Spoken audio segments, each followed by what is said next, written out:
Port. Can you see us? I need him to go. Can you hear us? I need him to go so I can. All right, I'm going to get you the power supply. I'll be back in a minute. Okay. Hello. Can you guys see me? Hi. Woo! It's lovely to see you. I welcome to Crystal Masters, by the way, because some of you are new. Anybody new? Anybody have a first class tonight? It's always exciting when that happens. I am so excited for tonight. Like, beyond excited for tonight. By the way, tech support is continuing because he has to make sure I have enough power to be with you. So Yoga Sizes is new. Welcome. It's wonderful to see you. Thank you. I put my hair up because it's hot. So, and I just didn't want to be fumbling with it. When I do body work, I don't like to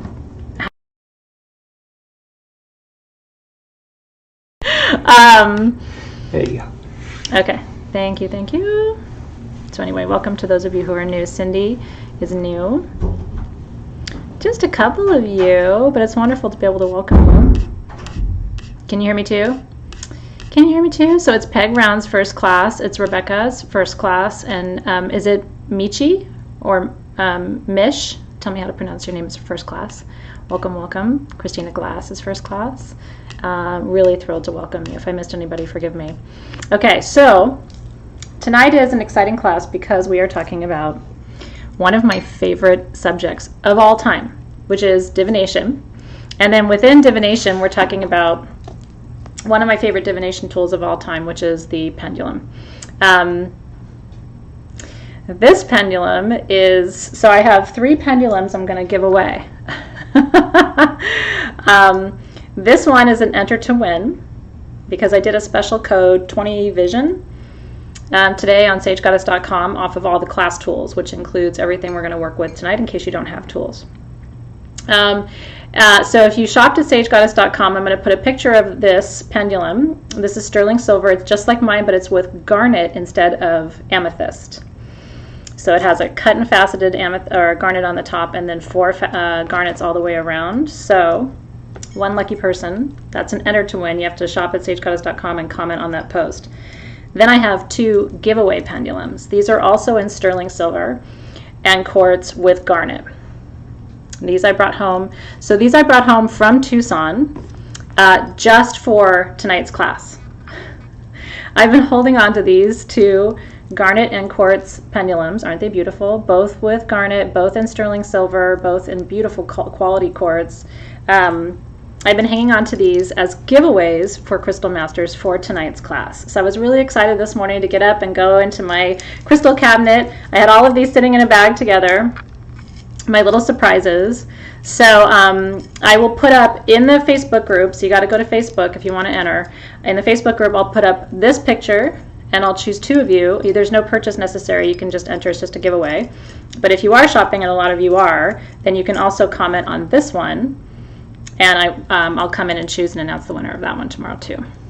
So good luck, and hopefully if you aren't in love with pendulums already, hopefully tonight's class is really going to be the start of your love affair.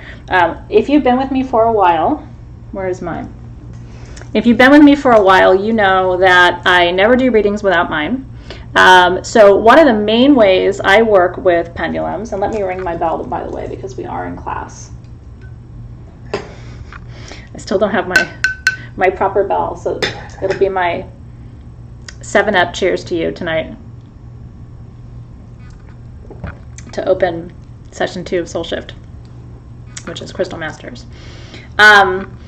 If you've been with me for a while, you know that I always have it with me in readings because the way I work with my pendulum is it's a gut check. Because I am clairaudient and clairvoyant and clairsentient. So I see, sense, and hear. But sometimes they communicate with me symbolically, and there have been times where I've misinterpreted the symbol. You know, I see a triangle, and so I start talking to the client or to my student, and I'm interpreting that triangle, and all of a sudden the pendulum will go. Doesn't happen very often, but for what it does for me is it validates, like, as I'm channeling, as I'm reading, as I'm giving information, If it stays in that yes-no position, I know that I'm interpreting what I'm seeing and sensing and feeling from my guides accurately. Does that make sense? So I'm going to share with you tonight not just how I work with pendulums in readings. Tonight we're going to talk about, let me go through all the points. And then if you wouldn't mind, so I want you to listen to all the points I'm going to cover tonight. If there are any points I don't mention that you're like, I really want to learn whatever it is, X, Y, or Z about divination, dowsing, pendulums, and she's not covering it, then I do want you to comment, and I will add your question to my sheet. And if I can't get to it tonight for any reason, I will answer your question directly into our Facebook group. Okay? So hopefully that's helpful. Okay, you ready? Oh, we'll talk about all the things tonight. So here's what I've got for you. We're going to talk about history, the history of dowsing and divination, broadly speaking. But I'm going to teach you something tonight that a lot of people don't know about the connection between the act of dowsing and ancient Greek mythology, and actually the god Asclepius, who's the god of healing in ancient Greek mythology, son of Apollo. And I don't know if you've ever heard of the rod of Asclepius. I printed out a picture and I forgot to bring it up to show you. But do you know what the rod of Asclepius is? It's a single staff. It's got a snake wound around it. Some people confuse it with the caduceus. The caduceus is a single rod, but it's got two snakes wound around it, and that's the symbol of Mercury and Thoth. So what a lot of people don't know is that the first dowsing rod, depending on who you ask, was actually the rod of Asclepius. And Asclepius, if you remember the mythology, and so I'll get into that in a minute. So I'm going to teach you that, kind of take you down that mythological rabbit hole tonight because I think it's important. So we're going to talk about history. We're going to talk about set and setting for dowsing, any kind of dowsing work. And I'm going to teach you different modalities tonight. I'm not going to teach you everything there is to know because there's still people who do things that I haven't learned yet. But I'm going to drain my brain for you tonight. So we're going to talk about set and setting.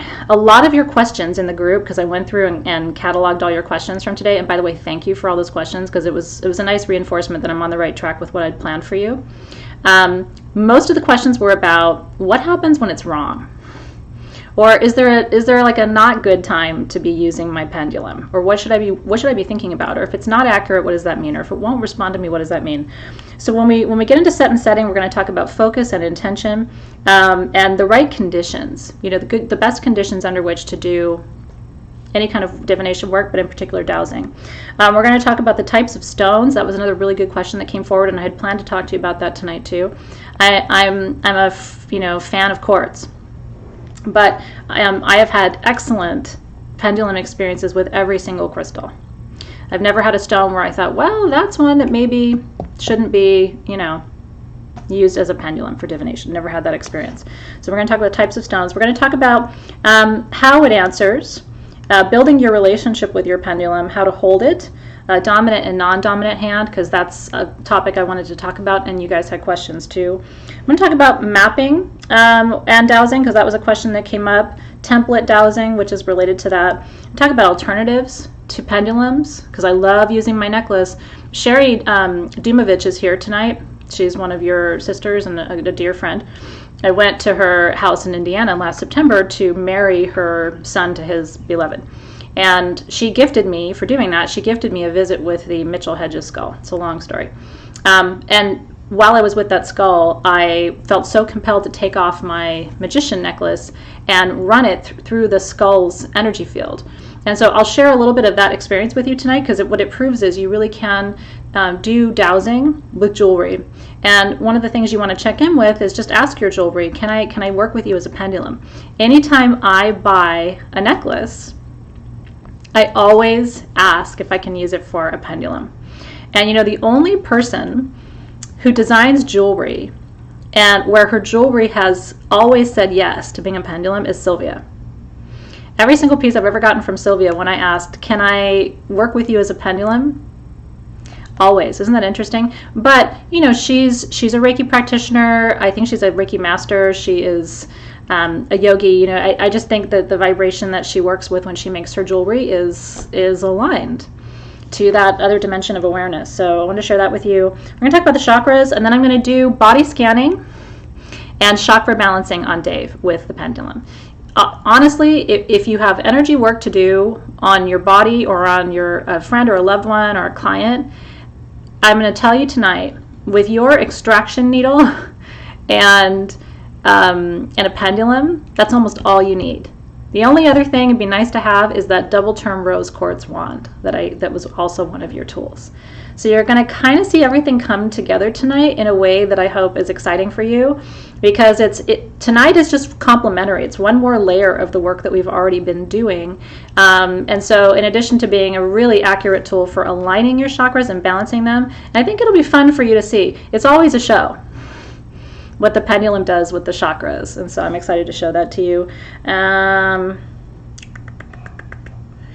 I think that might be it. So if you have questions tonight that don't fit neatly into those buckets that I just went through, if you wouldn't mind sharing what that is, and maybe Alexis can keep track of it, and I'll come back and either answer those questions at the end of our time together tonight, or I'll make space in our Facebook group. Maybe I'll go live just to follow up and answer those questions too, because I like to be thorough in the responses to you. That's not a stupid question. Yoga Sizes asked, how do you determine if crystals are real or fake? Honestly, time. I've been doing this for a long time, so I can eyeball a crystal and tell you whether it's real or fake. And I know what I know what the fakes are and how they're fake, like whether it's glass-based or other synthetic material. So a lot of it's just time, and a lot of it is trust in the vendor too. But just learning to get that discerning eye, and over time you'll get it. It's kind of a trick of the trade, really. Okay, I'm glad you guys are excited too. So I'm going to smudge just for a sec. And then I'm going to show you the tools I have for tonight. Zoe's going to be filming.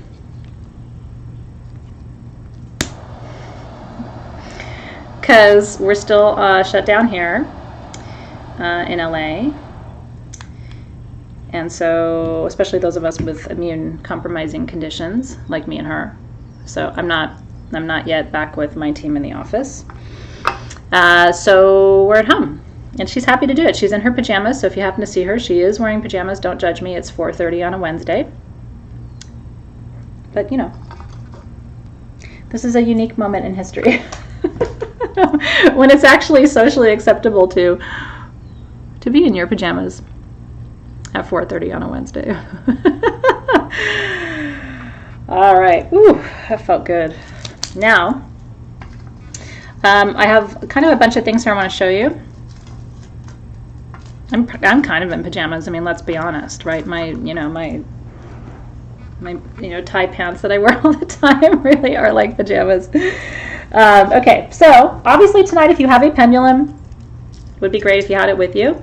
If you do not have a pendulum, as I said, I love using jewelry as a backup. And all you have to do is ask your necklace. Take your necklace off. It needs to have a pendant, right?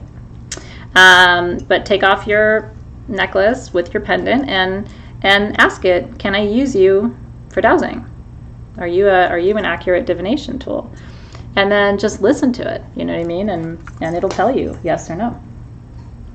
And, use your intuition too. I'm going to I want to talk to you about black kyanite tonight. I don't know if we've talked about black kyanite, but I only get to see you once a month, officially. And I want to remind you what an important stone black kyanite, this is a wand. But you don't need a wand, you just need a piece of black kyanite. But I want to remind you of the importance of black kyanite for the kind of work we're doing tonight and this time and space that we're in general. Black kyanite instantly clears energy in your field, and you can make your own wand. You know what I mean? Get a black kyanite blade, go on a little hike in your neighborhood, find yourself a good stick, glue it, wrap some sari ribbon around it, and now you have a clearing wand. And just zoom it through your field, take it all the way around. Always remember to pass your clearing tools behind you. A lot of energy gets stuck behind you. So moving your black kyanite through your field. If you're doing healing work and you want to clear your tools, that's it. And what's really awesome is you never have to clear black kyanite, because it doesn't hold energy. So it clears everything it touches, but it never needs to be cleared, so you don't have to baby black kyanite.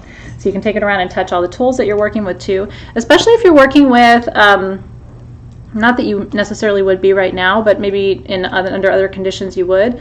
If you're working with clients, you know what I mean, where you've got clients back to back, between them, a good smudging and just touching everything once with black kyanite especially if you're kind of going back to back. I have quite a few, body workers and massage therapists in my community, and what they tell me all the time is, Athena, it's the best thing.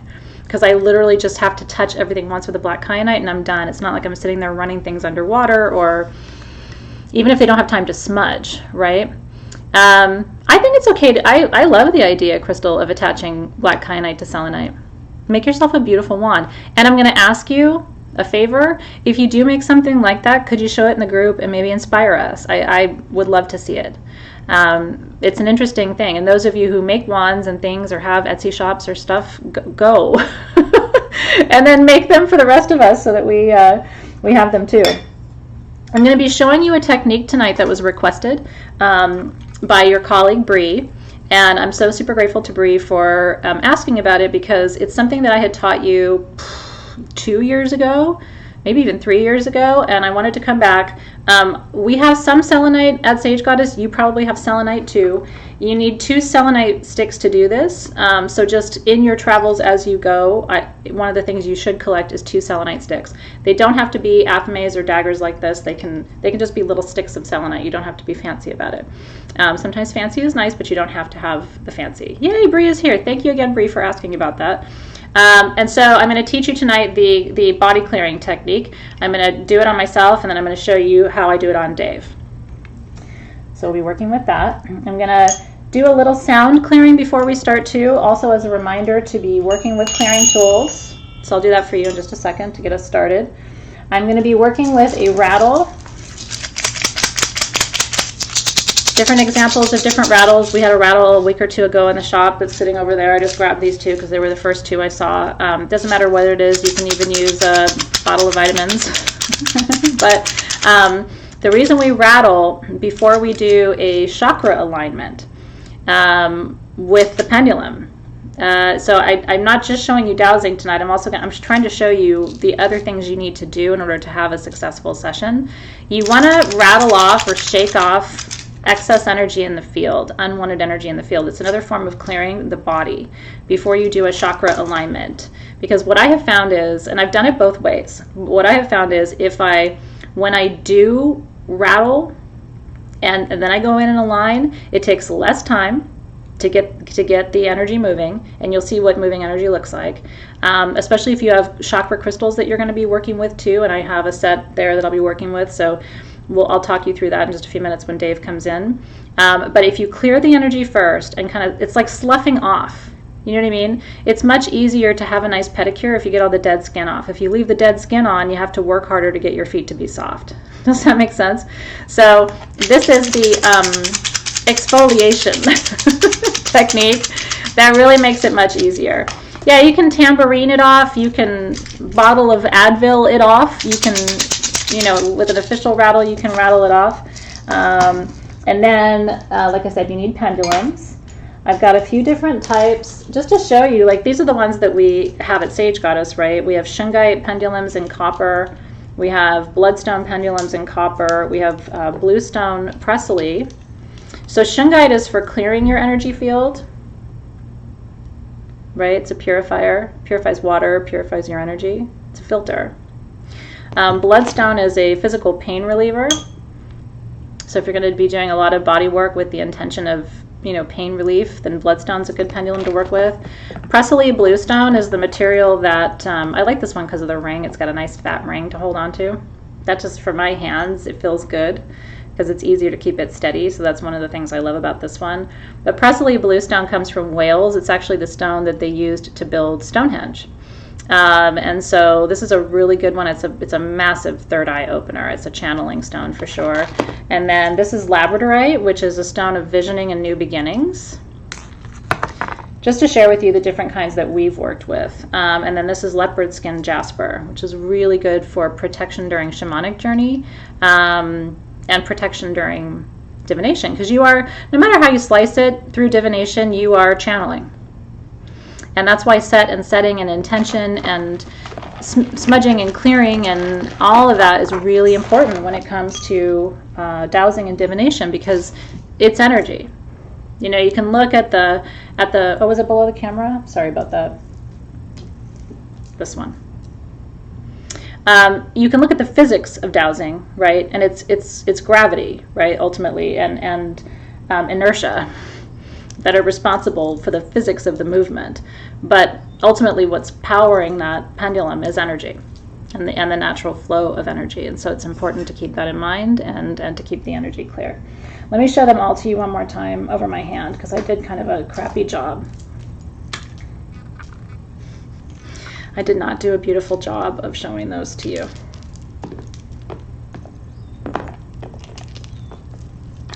Okay. So this is,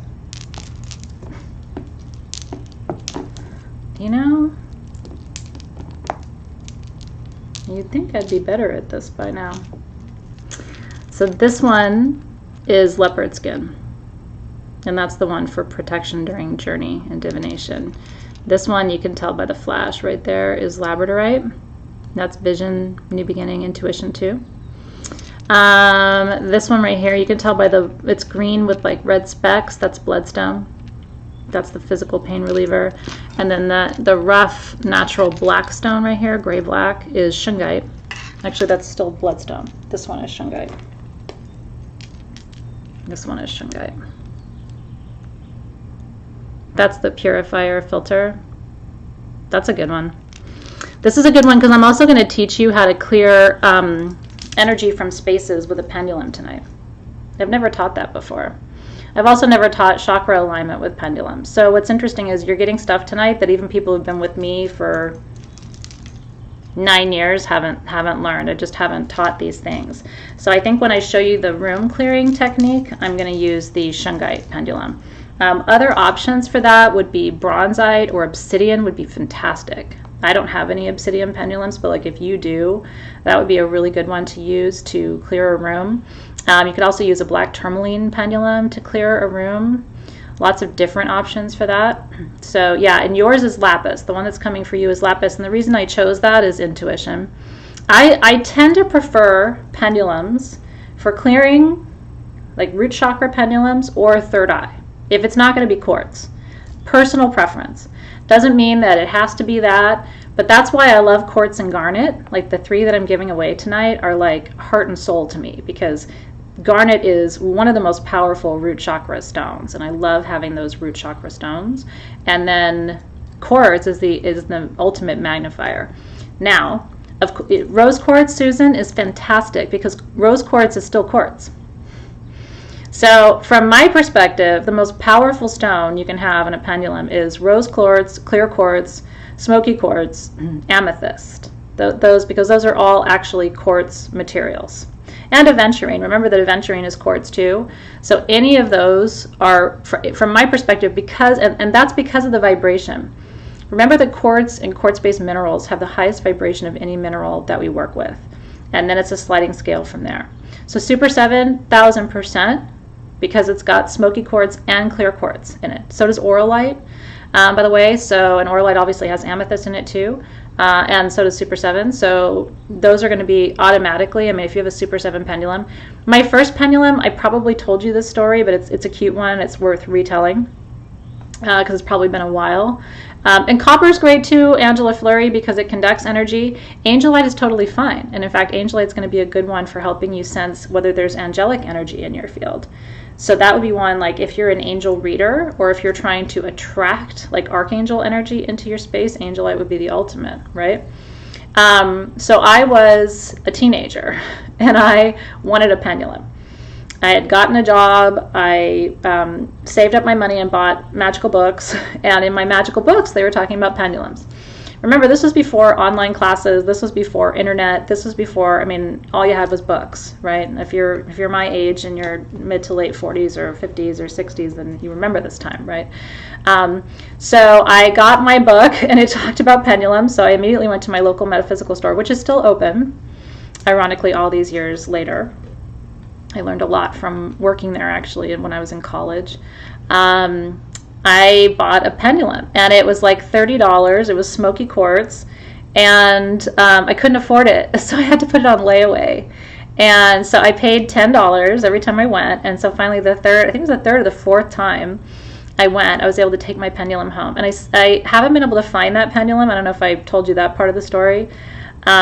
It's somewhere lost at SG. I'm hoping that as we move in a few months, I'll find it because it kind of broke my heart. And sure, Labradorite. I see you, Alexis. She says, can you say Labradorite again? Melissa is a reader here and would like to see what it looks like when said.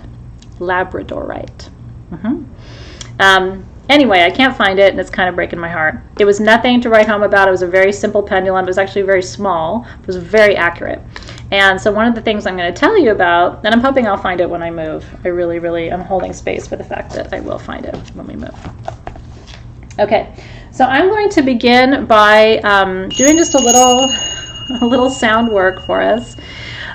First with my tinctures and then with my quartz pyramid. Because I want you to, as I start to teach you now for the next half hour or so, it's going to be teaching and then we'll get into some demonstration work. I want you to begin to, and thank you, Kathleen, it's a great suggestion too, asking St. Anthony. St. Anthony, what is the actual prayer? I always forget it. I have a friend who always knows the St. Anthony prayer, like the rhyming one, and I never remember it, but help me find my pendulum, St. Anthony. That's awesome, Susan. Welcome, welcome. But I want you to drop into a little bit of a deeper frame of mind, state of mind, because I'm going to tell you tonight, if you want to have a good experience with your pendulum, and I have never had a bad experience with a pendulum. I've heard of people having bad experiences with pendulums, but I've never had a bad experience with a pendulum. However, the bad experiences I've had have been where it wasn't accurate.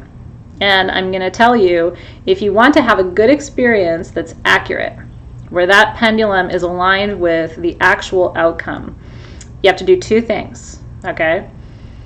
You have to set an intention for, even if you're just asking a question, simple question, you still have to have an intention.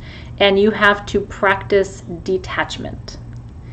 If you ask a question of your pendulum where you're really attached to a specific outcome, like you ask it, should I marry Joe Bob? And you definitely do not want to marry Joe Bob. If you ask it and you already know the outcome, or you feel very strongly about the outcome and you're just looking for it to support you or to reinforce your decision, you're not going to find accuracy there, in my experience. And so I tried to pick a name that maybe most of you are not married to somebody named Joe Bob, because I always feel bad when I say, oh, you really don't want to marry Mark, and somebody's in the feed going, no, I really do want to marry Mark. I'm like, shit. Anyways, I don't think anybody here has a Joe Bob. If you do, yeah, you cannot be emotionally attached. That's the one thing that really will get in the way of accuracy. So, and it's subconscious, right? It's subconscious. You may not even realize you're attached. And so you have to really check yourself. And you can actually, and I'll teach you this in a second, you can actually ask your pendulum, am I in the right frame of mind to ask about this matter? See what it tells you.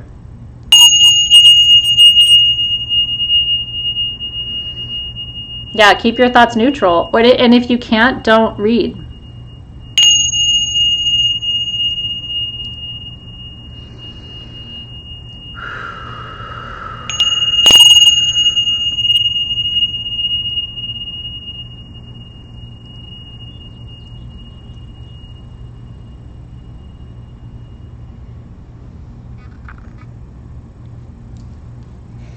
So you can close your eyes or you can leave them open.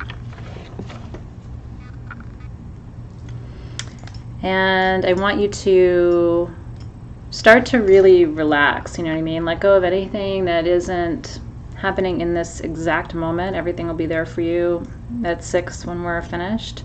And just allow yourself to be really, really present right now. Bring your attention to your third eye, to that screen inside your mind.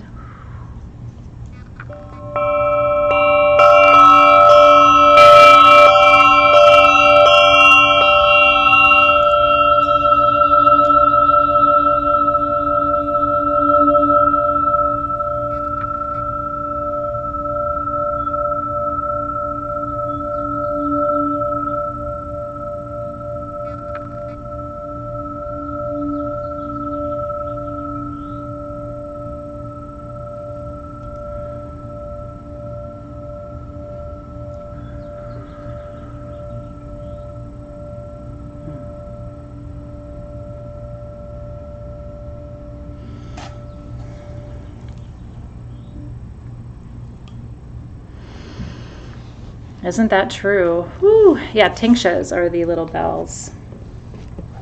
And they're sweet. I love them. But that's right, PC. Therein lies the problem, attachment. And so it is really hard to ask the sticky, tricky questions, right? Can you use a singing bowl for sound? Oh, yeah. You can drum, you can rattle, you can use a rain disc. Have you guys heard the rain disc? Love the rain disc. There's so many different tools you can use. Really, really beautiful. And it's nice to, you know, expand your horizons, especially if you're used to using a singing bowl all the time. Try a tambourine, and if you're used to the tambourine, try a pyramid, and also your tuning forks, right? Don't forget your tuning forks, because even though you're not going to like feel the sound of it, you're going to feel the vibration, right? Tuning forks work through vibration, not sound. So that's another tool that you can work with to move the energy too. Oh, I love that. I love that. Yeah, so this is called a singing pyramid. We have them sometimes. We have some coming to Sage Goddess in a couple of months, but you can find them on eBay too. This one, I can't remember. I think I got this one in Tucson. I can't remember now. But aren't they beautiful? And so they're made of quartz. It's a fusion of quartz with glass, the singing bowls. But if it didn't have quartz in it, it wouldn't have that prolonged, protracted echo, you know, where it keeps going for a few minutes. So those are really, really cool tools. And eBay is a pretty reliable place to get them. I haven't had bad experiences. So, but it just can sometimes take about 2 or 3 months to get here, especially right now. Anything you order from China is taking usually, where it usually takes 2 months, is taking twice as long. So just keep that in mind with shipping timelines too. Okay, so let's go back to the beginning for your intellectual portion of this evening's events. It's funny, you know, when you depending on who you talk to, and when I was learning magic 100 years ago in my priestess program, when we talked about divination and dowsing, they focused on really the use of dowsing rods for locating water and metal, because historically in the U.S.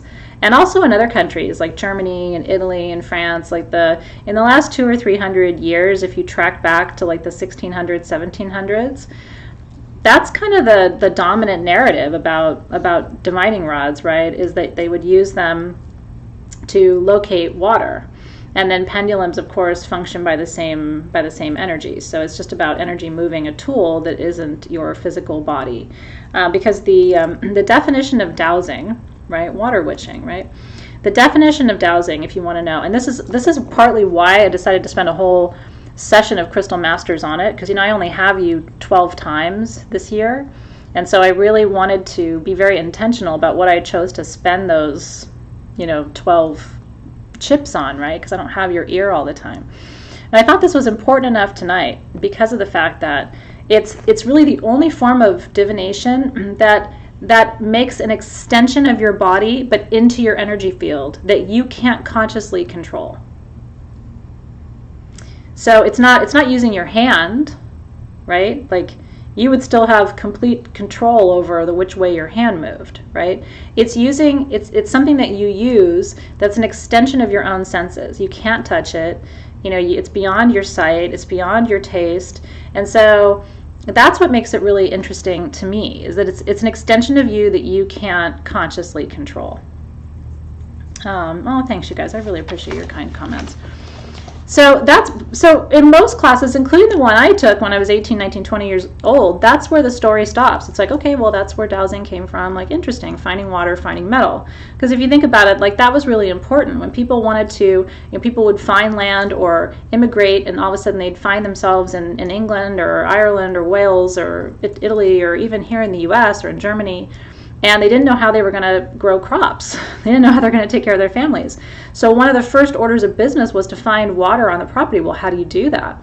So today we might sit and think, well, that's really kind of silly because, don't people know where there's water? Why would people need to go and find where water is? But if you think back really to that last generation, the generation before it, and the one before that, this was ultimately, right, a very important concern. And I see you, Elisa. She said, I need to look for water. Our well is out. So it does happen, right? So the definition is the use of this external tool, whether it's a rod or a pendulum, to connect with and channel universal energy, consciousness. But what's interesting to me is, let me make sure I'm in my notes because I want to make sure I tell you everything. What's more interesting to me is, and like I said, I'll put the picture in your Facebook group. I literally sent the picture to print this morning and then just forgot to grab it from the printer. But you know what it is. It's that rod with the snake. What fascinates me is, because it never seemed like something that was really modern. And so then I started to do a little bit more research. And what I found out was there are hieroglyphs that show a pendulum in Egypt. In China, there are carvings and markings that date back to 2,000 and 3,000 years ago, showing kind of rods and then near bodies of water. And so they've found in these archaeological sites and digs and in these etchings and carvings all of this evidence that these ancient cultures were working with dowsing rods or divining rods or pendulums for different purposes. It's true. So then I was like, okay, so if it's ancient, if it isn't just, oh, it's the last 300 years because people were like, I'm on this land, I have no water. If it's ancient, how far back does it go? And that's when I started to track it to the rod of Asclepius and all the way back to mythology. And again, everything in mythology, every mythological story you hear, remember what mythology is. It's an effort on our ancestors' part to make sense of phenomenon that they could not explain, right? So they would make up a story about why the peacock has eyes on its feathers, or why someone would use a divining rod.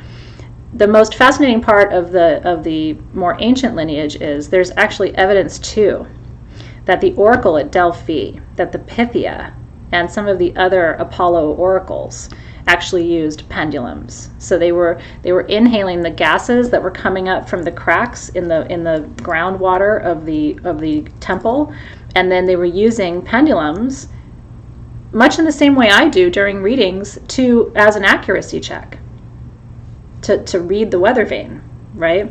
So again, we have evidence as far back as the oracle at Delphi and the Apollo's temple that they were using pendulums and dowsing rods as part of that tradition too. Now, the legend of Apollo, this is what's really interesting. The legend of Apollo and Asclepius, Apollo was Asclepius's father. And Asclepius was the god of healing. And Asclepius was given that rod by his father. And with that rod, the legend, the myth, the rumor is that he brought someone back to life who was dead.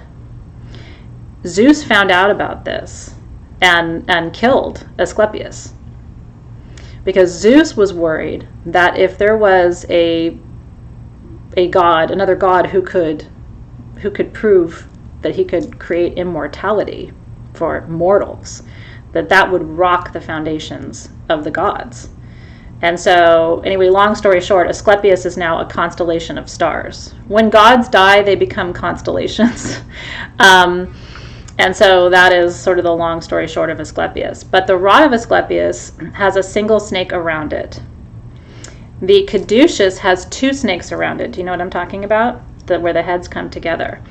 And it's said that the rod of Asclepius is the rod of truth and immortality, and that the rod of Mercury, that the caduceus, is the rod of deception and trickery, because Mercury is thought to be a trickster god. So one snake is said to represent healing, and even to this day in the medical tradition, right, you have the rod of Asclepius, and the caduceus is said to be the rod of falsehood.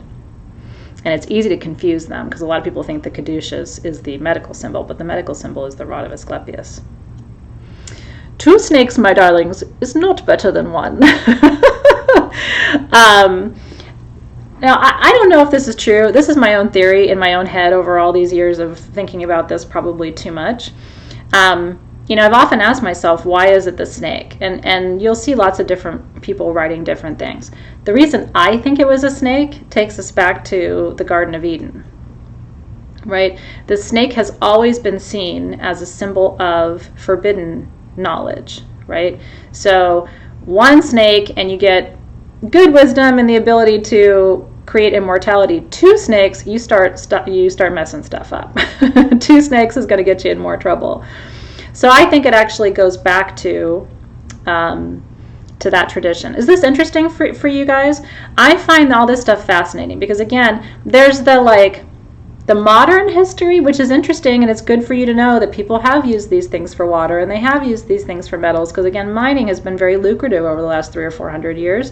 And if you found minerals on your property, that could be all you need to support your family for a lifetime, right? But the ancient history is where this gets really meaningful, I think. I'm glad this is interesting for you. That's where it gets really meaningful for our community and for our lineage and our traditions, because we're more interested in the sacred geometry, the metaphysics, and how, in fact, this rod may connect the Bible with even more ancient traditions around forbidden wisdom and the ability to control life and death, which would have been the ultimate fear, right? And so, of course, that kind of wisdom in the Christian tradition where, it's not believed that men should have the capacity to decide life and death. That would be the ultimate forbidden wisdom, would be how to bring someone back from the dead.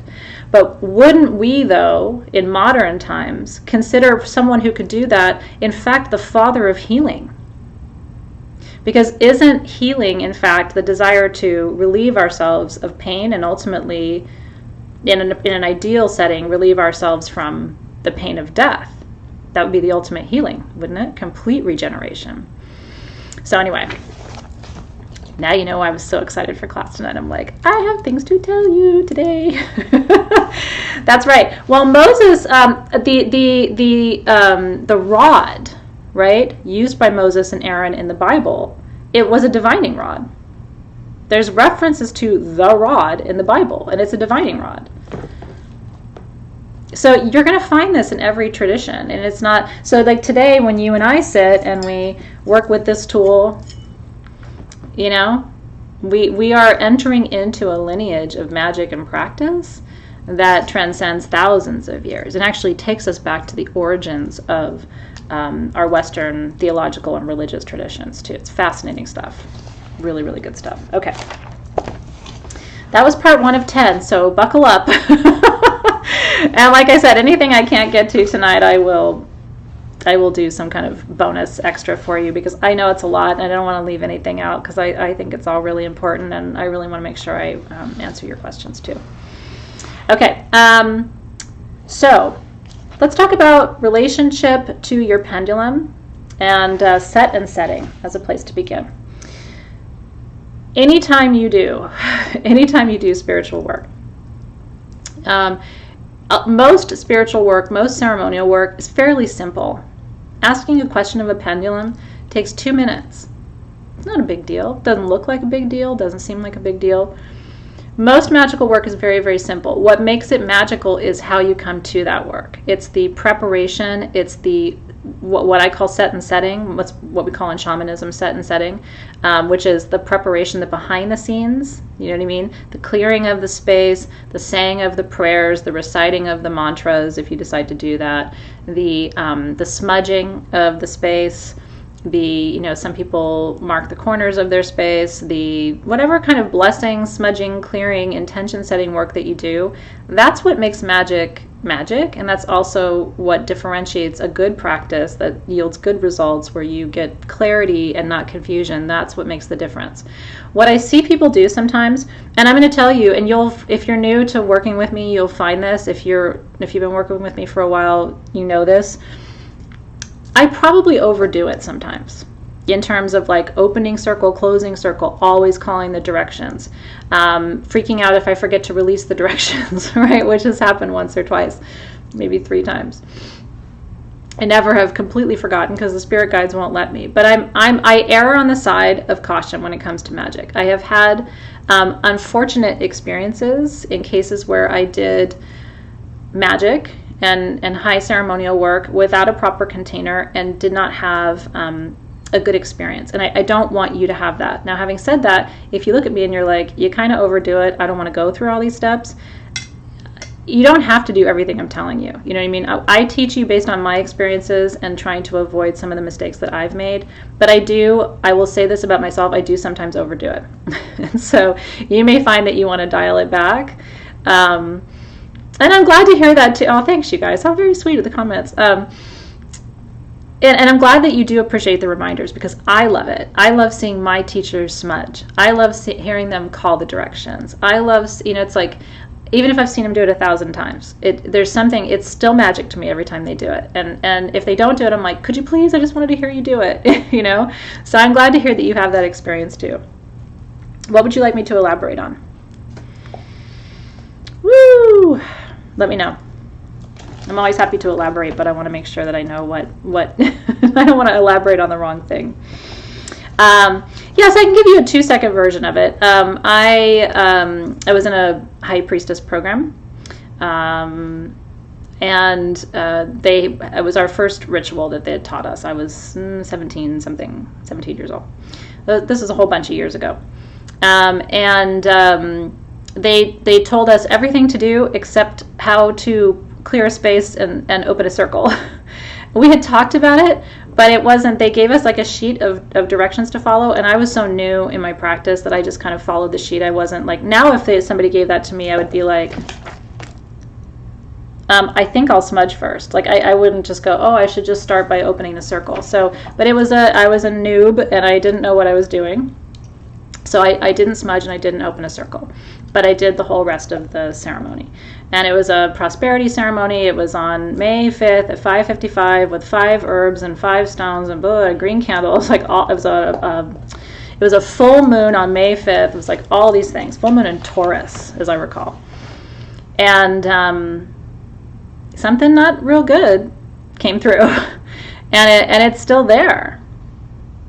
And it's not terrible. But I can't move it, and neither can the other people who've tried. So, we're all of a mind that one day when that house gets torn down or remodeled or something, they take it down to the studs, then that'll be the opportune time to clear that energy, whatever that is that came through. And there's that story is much longer than that. It involves my mom and her magic, which is pretty crazy. So I don't want to go into all the details. That'll be for another time. Yeah, I mean, I seriously, I've had some really intense folks go through, and some part of it is attached to the land, and that's why it's hard to move. And so, but I brought it through into the house. So because this is native land here where I live, and so I'm sure from what I can discern, there's a burial there, and it's under the house, and it came up through the house, and. My mom is very psychic, and she came down to that room about an hour after this happened, and she opened the door and she looked at me and she goes, "What did you bring into this house?" And I was like, whoops. Yeah, she knew. She's like, "Good. We'll find a way to get rid of it." And she closed the door, and I was like, My mom's like that. Yeah. "What did you bring in this house?" "Good. Find a way to get rid of it." Door closes.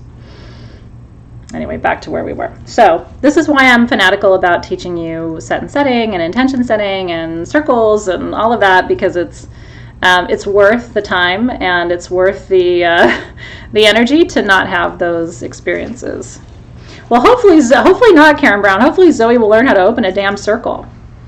And I went back to those folks. That was the beginning of the end for me for that program. And they were like, "Oh, well, we thought you guys would put it together, because we had talked about smudging." And I was just like, "We talked about it once, like a month ago, right?" Anyway, okay. So set and setting is really important. Always smudge and clear the energy in a room. So I'm going to show you something right now. This is why rattling is important. Getting excess energy off is important.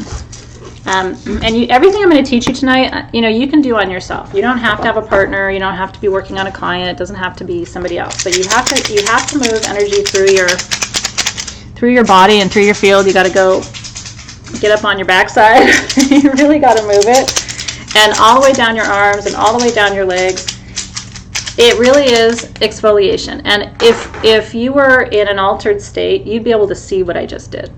In an altered state, you can actually see the energy moving and how that rattling cuts through. It's like webs.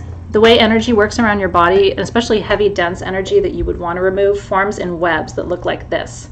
And when you rattle through it, doesn't it feel good? When you rattle through it,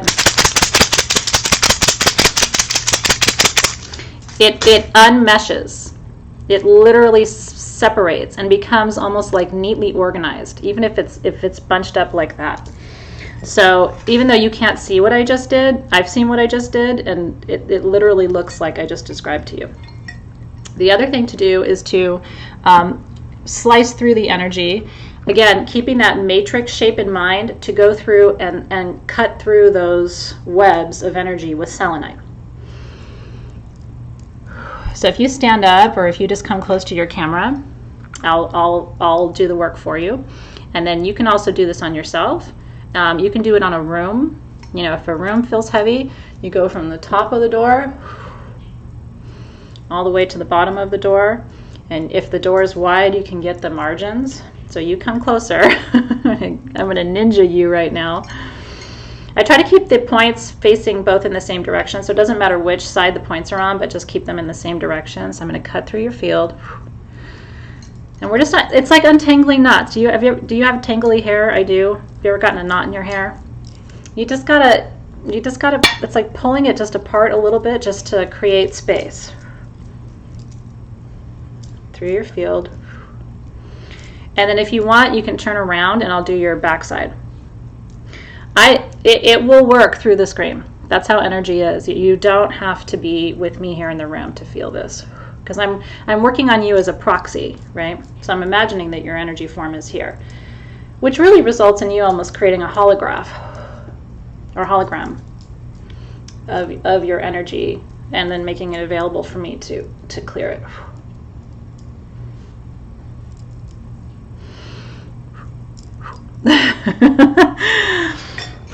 It's magic. I wish you could see it. It would change your life a little bit. Super magic. Oh yeah, I got you, Jessica Parsons. No, they don't have to be the same size, and they don't have to be points. That's why I was saying earlier, like, those are fancy, and a lot of you have those because we had those a while ago. But any selenite. 2 little cutie pie sticks. And actually, that's easy to travel with, right? If you're making like a traveling medicine bag. Can you imagine? I mean, this is what's awesome about what we're learning from my perspective. If you have this and your extractor needle and your 2 little mudra points from January and 2 little selenite sticks, you could fit all of that in a little 3x5 bag, and maybe a couple leaves of sage or a Palo Santo stick and a lighter. There's almost nothing that you couldn't do energetically with just those tools. You don't need anything else. You get a little tiny mini pair of tinctures. You know what I mean? Because you can get little itty bitty tinctures. Almost nothing you can't do. Okay, so once your energy is cleared, you've smudged, you've rattled, it's always a good idea, even if you don't call the directions. Okay, it's always a good idea before you do any kind of divination to bring your sword through and down, and to do it clockwise before you begin and counterclockwise when you end. Selenite, and the reason I like to open circles with selenite, you can also open circles with double terminated wands. You can open a circle with a single terminated wand. But one of the reasons I love to do it with selenite is this is pure light. It has an Archangel Michael vibration to it, who I consider to be, you know, my favorite archangel of protection, and it's like a pillar of his light. If you don't have selenite, you can use your hand even to open a circle, and your hand to close it. I like to use my index finger. Yeah, you can totally use colored ones. Totally, that sounds like fun, actually. Oh, thank you for that, Ricky Lynn. I'm glad it moved the energy for you. Can I make a kit and sell it? It's a beautiful idea. If enough people, you know, don't have the tools, I would consider doing that. Part of me wants to challenge you guys too, because I bet you have tools you're not even thinking of. I was like that for a long time. I would go and buy something, and then I'd be like, turns out I had 2 little pieces of selenite in a drawer. You know what I mean? So, or like a little teeny bell. I bet you have a little teeny bell somewhere that you could tuck into your medicine. Like those little things you might already have some tools too. Totally, Candace. I mean, an obsidian knife, by the way, is beautiful for this. And you could do that exercise with obsidian too. Remember that to the Aztecs, and we're going to be talking about Aztecs and Aztec medicine, and I'm getting you some kind of obsidian tool. I think it's September for Crystal Masters. We're going to be doing Aztec ceremony in Crystal Masters and in Soul Shift during that month. And fire ceremony to burn and release energy before harvest. So get excited because there's still some really cool stuff coming in Crystal Masters. But you know, the Aztecs believed that because the Aztecs had access to selenite, right? There's plenty of selenite in Mexico. The Aztecs actually preferred obsidian to selenite for clearing. So to some extent, when you get called to a certain stone, who knows? Maybe you have Aztec origins, right? So all of a sudden your Aztec ancestors are chiming in to remind you of your own medicine. You never know. Okay, so set and setting. So number one is a focus on your intention. And again, you know I overdo it, but even if I'm only asking a single question, I still set an intention. Maybe your intention is for clarity. Maybe your intention is for peace. Maybe your intention is for releasing. Like once you get the answer to whatever this question is, you'll be able to let go of something that you've been carrying around. But I think coming into it with an intention helps you to focus that energy too. And it part of setting an intention brings your energy into present time. It connects you with the ritual or ceremony that you're doing, and it raises the vibration. And so one of the things that raising your vibration does is it acts as a form of protection. The higher the vibration in a space, the less possible it is for dark energies to interfere. Dark energies, in my experience, now some people work with dark energy and embody dark energy intentionally. That's not who I am, though, just so you're aware. And it's partly just because I don't think that that's energy that's easily controlled, and so I don't align with it. But there are people who do. But if you're like me, where you're trying to work more with light energy and not have that energy interfere in your ceremony, what I have found is the only time you're at risk of dark energy coming into a space is when your container is weak. If you're physically sick, so that's why we shouldn't do ceremony when we are really, really sick. If there's been a lot of fighting in your space or a lot of disharmony in your space, that can interfere with your rituals. Discord, you know what I mean? Any kind of discord, even in groups. Have you noticed, like, if there's any kind of discord in Facebook groups, that's when kind of a darker energy, a vibration comes through. When the vibe is high and tight, it's hard for those energies to enter. Energies of discord, energies of that are volatile. So you're only ever at risk of dark energies coming into a space when the vibration is low. And you physically are usually and energetically are only at risk of dark energies in your field when you're not well. So that's why we want to keep your vibration high, which ironically helps you stay healthy too, right? So if your home has a bad vibe, you should do ceremony. You should do a clearing ceremony to heal your home and start there. Every energy can be fixed. Every energy can be fixed, adjusted, right?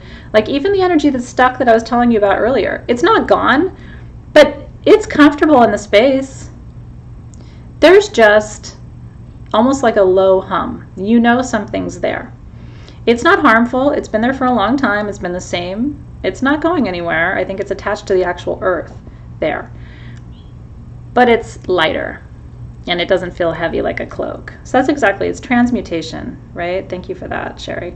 So that's ultimately what we want to do, is we want to transmute those energies. And home energies are easy to adjust. They take time, commitment, consistency, because sometimes you have to go through and do a ceremony or a clearing over and over and over and over again. Woo! Yeah, so if it's just one room, you're good.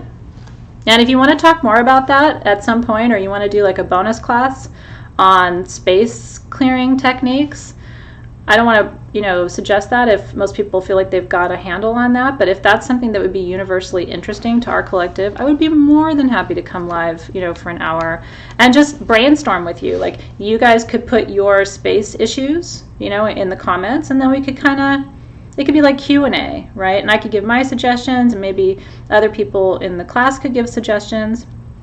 I would love to do that, because honestly, I probably would learn something from you too. So Alexis, let's do that in July. Let's do a space clearing bonus session, and then it's just optional. You know what I mean? And if you don't feel like you need it, you don't have to come. Or if you don't feel like you want to add anything to it, but you just want to learn, that'll be fun. So we'll do that in July for you. We'll figure it out, but that'll come for you soon. It's fun, and that's part of why I love the chit chat in our classes. And why I engage with you in the comments, because things like this come up where I wouldn't have thought of it without the give and take of our conversation. So I'm glad that we did that. So we talked about focus and intention.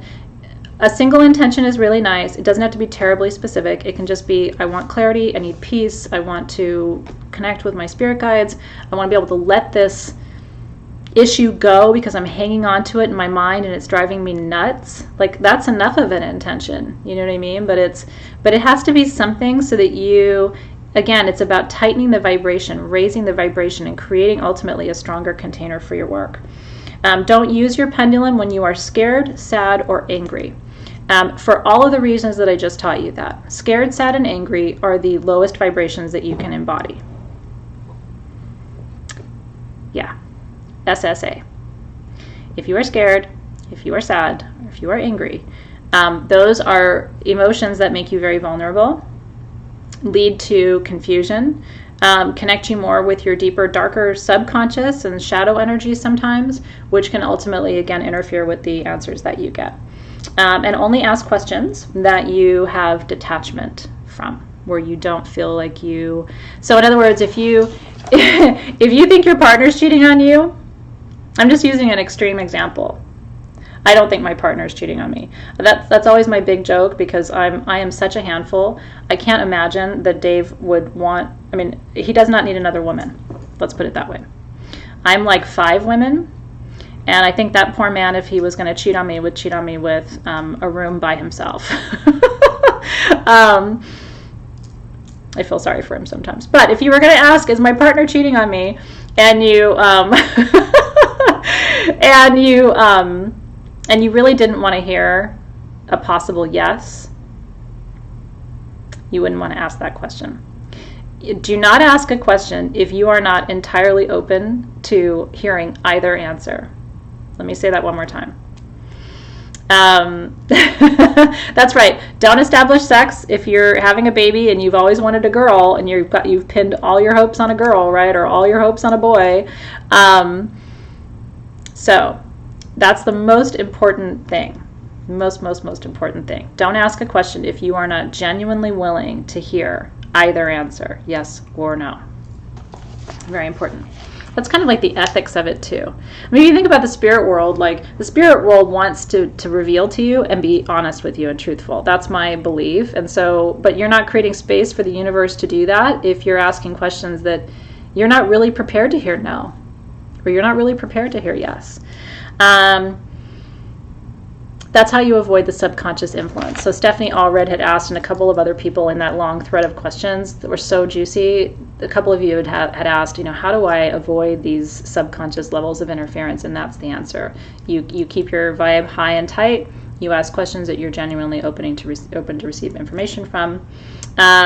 We talked about types of stones already. So yeah, and that's great. Mercedes de la Cruz said, I keep my pendulum in a little bowl of sea salt to keep it clear. That's a fantastic tip. And most stones are okay in salt, so it's not going to hurt it. And I think that's actually a fantastic form of continuous clearing too. So let's talk about building a relationship with your pendulum and what happens when you first get a pendulum. So somebody's going to receive this one, right? This is one of the ones I'm giving away tomorrow. So most pendulums, and by the way, some people use their pendulum by putting something under their elbow to really keep it steady. My hands are pretty steady, so I don't do that. Unless I'm MSy, because I have MS and sometimes I get the shakes, but most of the time I'm not shaky, so I'm generally able to do it without stabilizing my elbow, but some people do like to stabilize. So it's up to you, and I don't think it really makes a difference one way or another. If you feel better putting your hand under your elbow, then you do what works for you. Okay, well, I have 2 that are gifts and 1 that's an enter to win. So if you joined after I talked about it, I'll mention it one more time when we're done tonight. And it's all going to be in the Facebook group when we're done. So don't worry, you'll have a chance to enter. Okay, when you first get your pendulum, you need to hold it as steady as you can. And what you want to do is ask your pendulum to show you what yes looks like. Now, mine is always yes, north and south, like you're seeing right there. That's yes, okay? Now yours might go like this for yes, because we're different. And we're different. Conspiracy, it isn't, well, I guess it kind of is only if you're in the Facebook group, because that's the easiest way for us to post pictures and have people enter. So, yeah, unfortunately, if you're not in the Facebook group. So my hand is not shaking right now, so that's what yes looks like. Okay, then you stop it. So Kathleen's does yes in circles. Francine's yes is left and right. Joanne's yes is circles. Do you see what I'm saying? So the reason I brought this up is you're going to have to ask your pendulum how it wants to communicate with you, and then it will show you. And yours could be completely different from mine, and that's okay. So let's talk about hands for a second. So some people say you have to use your non-dominant hand with a pendulum. I was originally trained to use your dominant hand with your pendulum, so that's what I always do. So again, use your intuition. And you could actually use your pendulum to decide which hand to use. Like you could run your pendulum over each hand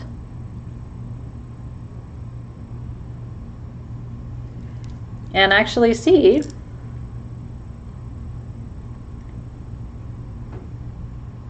the same answer, but it's weaker with my left hand. And it's actually saying no. Do you see that?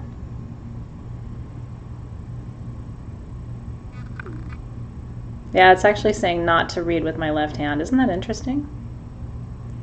Woo! I've never done that before. That was super fun. There's a little knot in the chain on this one. Let me fix it. There it is. Okay. That was pretty fun, you guys. I'd never done that before. I'm so glad that we're here and we can talk about this, because even for me, like all these years later, I've never done that. So was that helpful for you guys? Especially for you guys with a lot of experience. That's fascinating. This one, whoever gets this one wants to dance. And I'll tell you, the other one is super buzzy too. Where did it go? This one's like a barrel of monkeys. Because I was asking these today, are you still ready to go? You know, to be gifted to Crystal Masters people.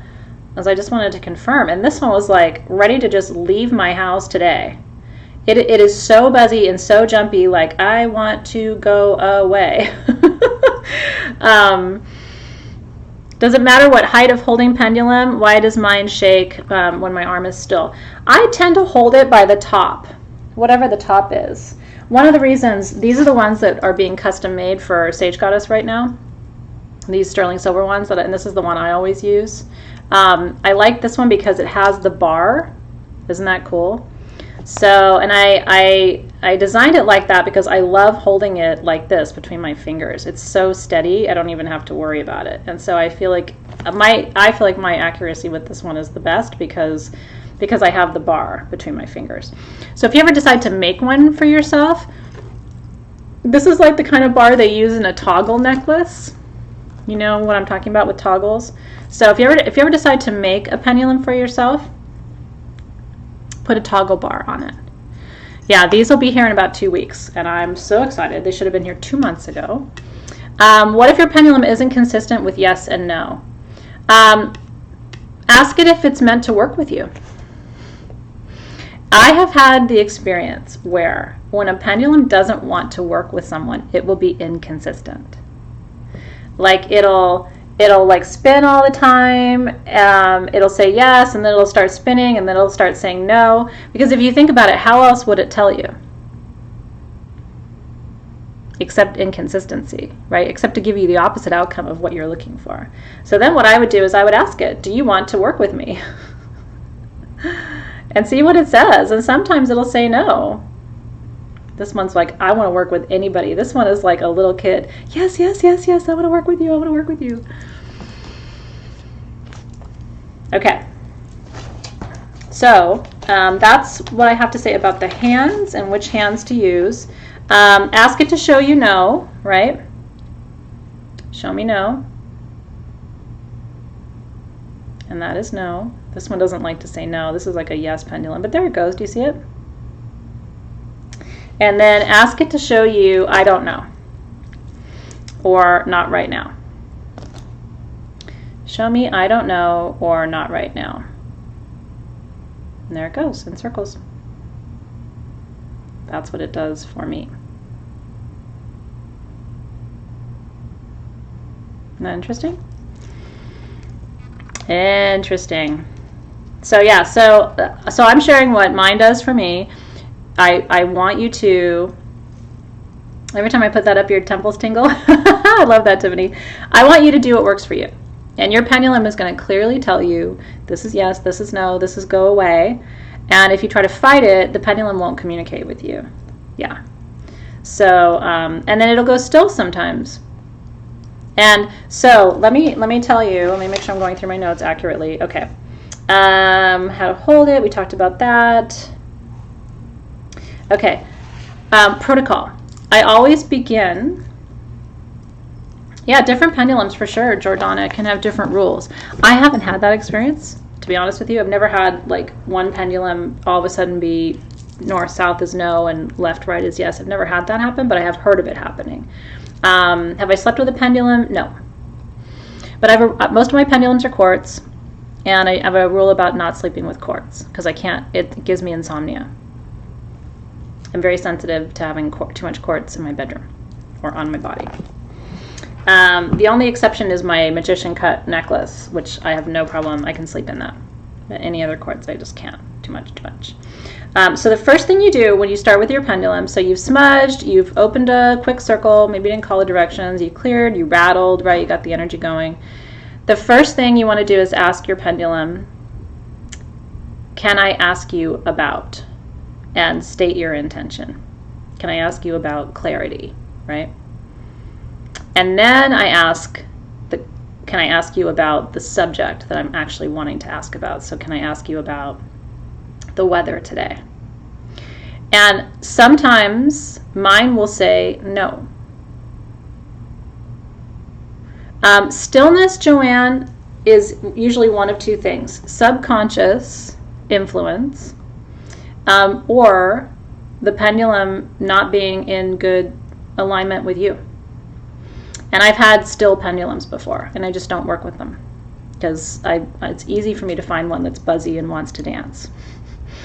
So I would say find a new dance partner. If your pendulum is too still, it's probably a sign that it's kind of not the right. Yes, in my experience, Holly Marie, great question. There is meaning to a more forceful swing. When it really starts going, that's how I know I'm on track.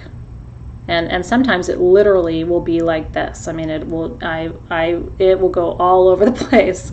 Not often, but it does happen sometimes. So you want to start by always asking, can I ask about this intention? Yes. You want to wait for a yes. And then can I ask about this subject? And then ask the question. Does that make sense? Yeah, and Amy says hers stands still sometimes before it answers. So it could just be like a pause too, like maybe it needs a minute. Maybe it's had a hard day. Okay, for mapping and finding lost items, I'm going to talk you through about 2 or 3 more things, and I'm going to invite Dave and Zoe in, and we're going to do a little body work. Because with Dave today, what I'm going to be showing you is a chakra analysis and some chakra alignment work. So I think that'll be helpful for you to see. For locating lost items, And even more so for doing what we call remote viewing or remote healing or remote location is really what the term I was looking for. And I have a friend who's a remote viewer. She does remote locating. She used to work for police and FBI and helping them locate missing persons and different things. And so she's good at doing this. She's able to do it without a pendulum, but it's, a lot of people need a pendulum to do it. So what you do is, if you are trying to find, like, let's say they're looking for a missing person in a certain region of Los Angeles, what you can do is take a map of that region, and you can start with whatever size map. The tighter you can get, the better, though, right? Because the more accurate you're going to be down to a street. And what you do is you break the map into 4 quadrants. So if this was, if this was the map, then you would break it down into 4 quadrants: 1, 2, 3, 4. And then you would hold your pendulum. Is it in this quadrant? Yes, no. Is it in this quadrant? Yes, no. This one, this one. In theory, it's only going to respond with 1, right? And then what I have done in the past, I haven't done a lot of this, but I've done it once or twice, is I've had each one of the quadrants blown up, okay? And then break it down into quadrants again. So you're refining location, refining location, refining location. And then you do it again. 1, 2, 3, 4. Okay, now is it in quadrant 1, quadrant 2, quadrant 3, quadrant 4? Okay. And then if you need to, you can keep blowing it up. So then you take a blow up of just quadrant 1, big enough, and then quadrant 1, 2, 3, 4. Does that make sense? And so it starts to narrow down, and it's helpful with coordinates, right? So you can say it looks like it's in A4, in this kind of region. And it really works. I mean, you can read all kinds of stories and tales. And like I said, my friend used to do this when she was younger, and she's quite accurate. Missing pets, too. It's absolutely true. And you can even do that, like, again, if you're looking for minerals or water, that's another way that you can do, because you can use map dowsing like that for location stuff, too. Okay. Well, interesting. I know, I should use a pendulum to find my pendulum. I actually should do that. Before we really start to pack up the classroom, because we haven't really started, moving too much of it yet over to the new space, I should go through with my amethyst pendulum and dowse it. It's actually a really good idea, because I am actually quite brokenhearted about it. Okay, so we talked about alternatives for dowsing, including your jewelry. We're going to talk about chakras and body scanning with Dave. So then room clearing is the only other thing I wanted to talk about before I bring our guests of honor into the room. Can you find things without a map, like direction-based? Sure you can. You absolutely can. Here's what I'll tell you. When I go to Tucson and Denver, I bring my pendulum and I shop with it. I don't buy anything of value over $50 without asking my pendulum. I recommend people use it when they're buying tools. Is that wand something I should have? And learn the answers, right? And again, you shouldn't ask if it's something you're going to buy anyway, or that your heart's set on it. Then you're going to have a subconscious bias or influence. But if you're genuinely open to it, and so like I walk around Tucson like this sometimes, and I've had people look at me like I'm an alien, and I've had people come up to me and go, "What are you doing?" Or like, "Hey, can I try that? Like, I want one. How do I?" I want to know if I should buy stuff. And my pendulum's very accurate. And there was a beautiful crystal in Tucson this year, and I couldn't decide, and I was genuinely conflicted, and it was like, nope. And the guy was like, "I'll give you a good price on it." I'm like, "It's not my crystal, but I appreciate it." So space clearing and room clearing. Where's my shungite that I had? Now I can't find it. Well, this is bloodstone, but let's pretend it's shungite. What you want to do, or this is what I do, is I smudge my space, and then and you can do this for other people too. Like if you ever have friends who are like, "Can you clear my space?" or "I'm moving into a new house and I want to know if there's any energy blockages," or "How do I know if there's anything weird in the house?" Or this is a good thing to do before you buy a house or before you rent a space, an apartment or a condo or a house, just to check out the energy of the space. Because again, sometimes you might think, well, it feels good to me, but my pendulum, in my experience, doesn't lie about energy. And so what you do is I take this room to room from east to north. So I go to the eastern corner of the room and I ask, is the energy in this corner clear? And you can define clear. Is the energy in this corner aligned to my highest good and the highest good of everyone who lives here? And if it says yes, great. And if it says no, okay. And then we know we have smudging to do. We know we may need to put some salt in the corner. We may need to bring in some shungite, a little pyramid or a generator. And then corner to corner. And then just ask. And you can go all the way around the property. You know, is there any energy outside of your property that is, you know, is not in alignment with the highest good of myself and all those who live here, right? Do you always have to open a circle when we work with our pendulum? What I said about that, Casey, and I want to leave this up to your intuition, I think it's always a good idea just to, with your selenite wand, open and close. I think it's just always a good idea. It takes 2 seconds, and it delineates the boundary. Because here's why I'm going to tell you that. You can start getting into a pretty intense session with your pendulum. You're channeling, stuff's coming through, one question leads to another, and all of a sudden you're getting into some, have you ever had that happen? I've had that happen, where I'm getting into some really sticky questions and information's coming through, and I think to myself, like, I should have opened a circle. And then in my experience, when I do open a circle, I probably didn't need to. But you don't want to have to do it afterward, you know, or like stop what you're doing. Because if you get into one of these flow sessions with your pendulum, and remember what I told you, they build a relationship with their owner. It's okay to collect pendulums. I have about 4 that I work with on a super regular basis, but that one's my favorite. That has a relationship with me. Other people have picked that up and tried to use it, and it doesn't work for them. So not every pendulum works with everybody.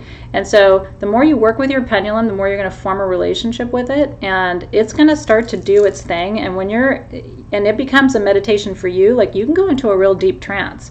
And for me, I don't want to break that spell, you know what I mean? I don't want to break that energy to go, you know, this is getting weird. I think I need a circle.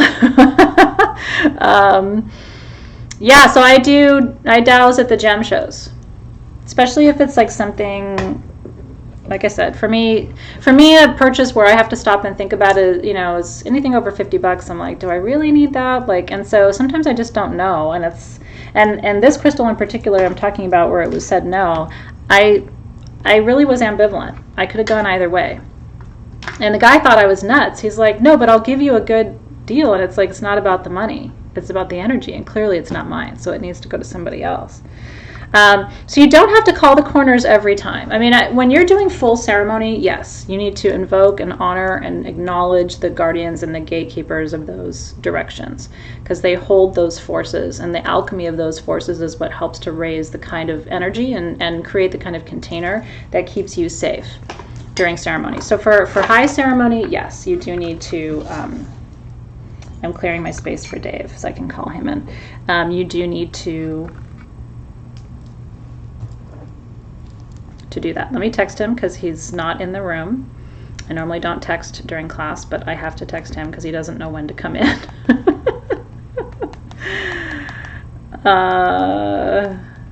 So he'll be here in just a second. Do they have names? No, I haven't named mine.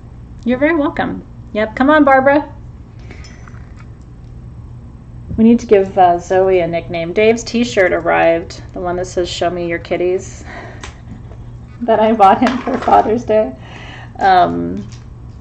So he'll be wearing that for the upcoming gym sale. Yeah, some people name all of their crystals and all of their pendulums and tools, and I love it. I mean, I think it's a cool thing, but it's like the naming has not been my... I name my stuffed animals, but I tend to not name my crystals and my tools. I'm just reading back through your comments and questions. Broken tips on pendulums. Your pendulum will tell you if it's done. I actually had a pendulum tell me it was done working with me. It had started being really inconsistent. And I asked it, you know, is our work together complete? And it said yes. So you can ask it. The only reason I would say it wouldn't work if it's too much of a chip, because it can throw off the balance, right? Because it's got to be well balanced in order to function. So, yeah, I'm waiting for Barbara. Are the Guardians of West water guardians for everyone all over the world? No, there's actually different wheels. The wheel that I work with, where West is water, is the Lakota wheel.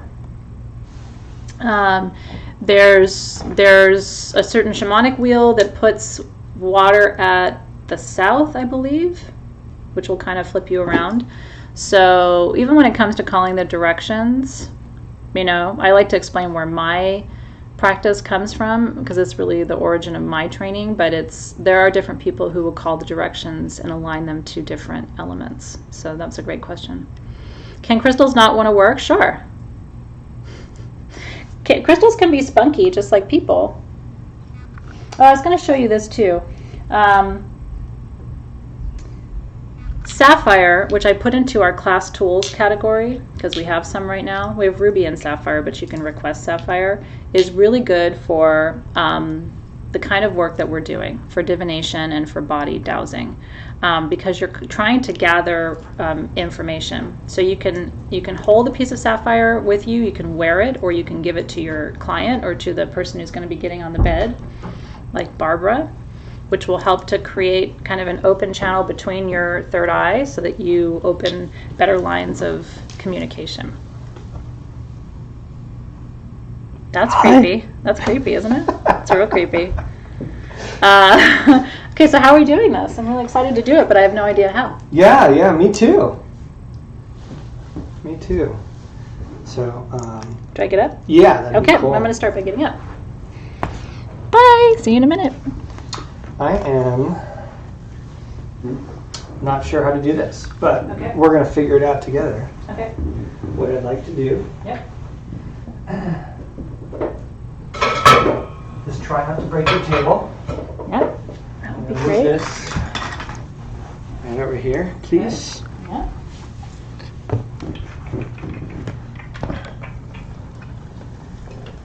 Excellent cinematographer today. Oh, yeah. Handsome at that.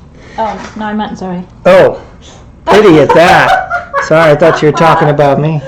Oh, actually, she doesn't have to do anything because you're just going to do that. No, aren't you gonna? Oh, you don't need her to. You want me to do that? I was gonna have her hold the camera. No, However you can want. just do that, yeah. I mean, Well, look at this. if you move it back, they can see the whole table. Is this working for you guys? This could be good, huh? I like it. Okay. Wow. Say hi, though. They were Hi. looking forward to seeing you. You gotta get in the shot. Hi. There you go. So, do you need to see my head, my feet? What do you gotta You're going to put your head right here. see? Okay. So, make sure this is back far I still enough. have there's like a neck thing here, so it might be a little uncomfortable. You're just going to have to go with it. Isn't that nice? All right, you guys. How's that? Can they see? I can see their comments, but I can't read them because I don't have my reader. They're on. saying hi, cutie. Thank No. you. I usually not. Oh, her. Okay, hop on up. All right. Okay. I feel cute. Get to work, Barbara. Remember, the camera adds 50 pounds. All right, people. Okay. What am I doing? Yeah, here. This is the small table, so it doesn't really fit a man. You're of just your trying to stature. make me feel better. Yeah. Put your legs down. There you go. Okay. So. Oh, wait.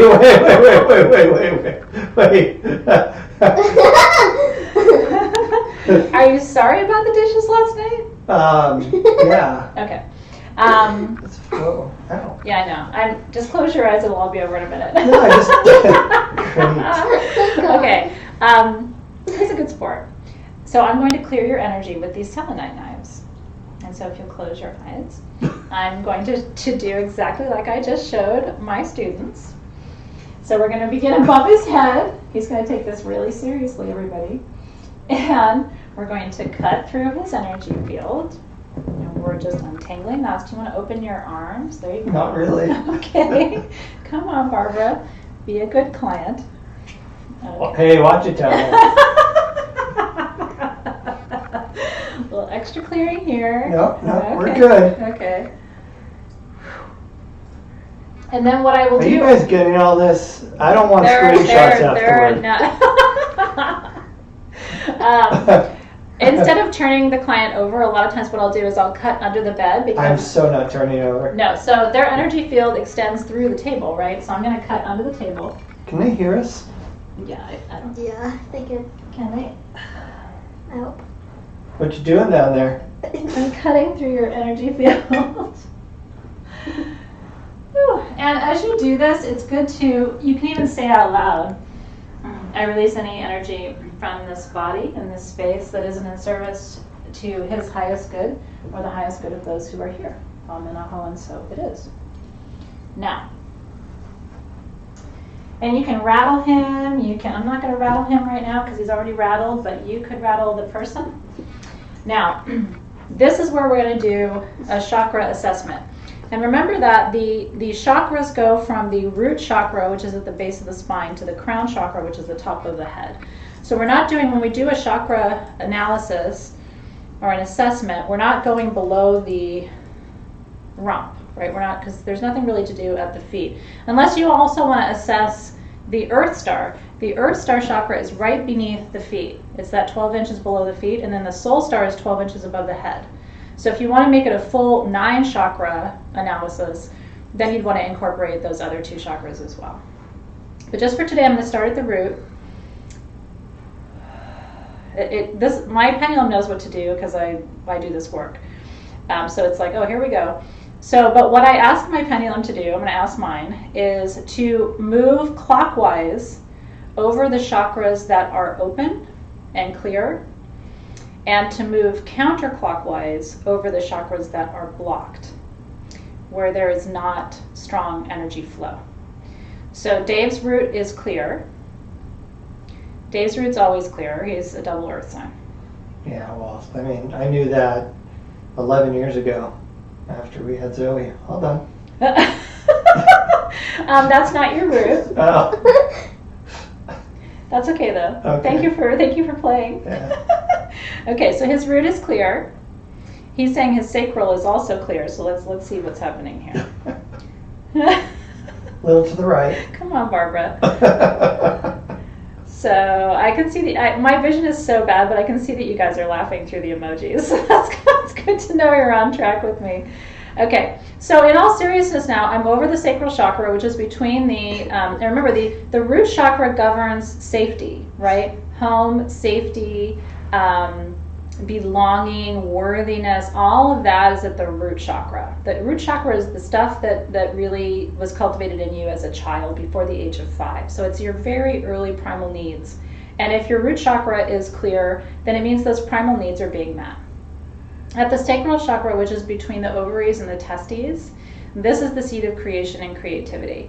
And so if this chakra is clear, all issues around sensuality, passion, desire, creativity, there's no blockages there. See, you have no blockages there. I'll tell my urologist. Okay. I think me as your wife, it's more important for me Oh, to know that. Yeah, okay. okay. Thank you though. Yeah. Okay. Now let's look at the solar plexus. The solar plexus is 2 finger widths above. It tickles. I should have had her do this. She Why? She would have been worse. Okay. Okay. Yeah, that would happen. Okay. In your ticklish client, or it's 2 finger widths above your belly button. So we're gonna find that space. Hold your pendulum over the solar plexus, and we're gonna see if this chakra is clear or blocked. Do you just see how it reversed? Did you see that? Do you know I predicted this? Dude, I've been on the treadmill 2-3 times. Okay. I'm trying to unblock it. Dave has diverticulitis, which is the ultimate solar plexus blockage. And I've been knowing that we were going to do this, I've been kind of curious to see if it would show the blockage. That is a literal energy blockage.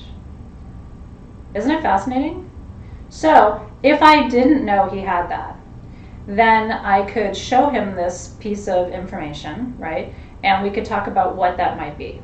So it could be energetic, which is, you think solar plexus, that's around confidence, self-esteem, not feeling good enough, not feeling smart enough, right? Not feeling confident. solar plexus. It's also around willpower and the strength of your will. I mean, it's being pretty consistent, right? It's still there and spinning counterclockwise.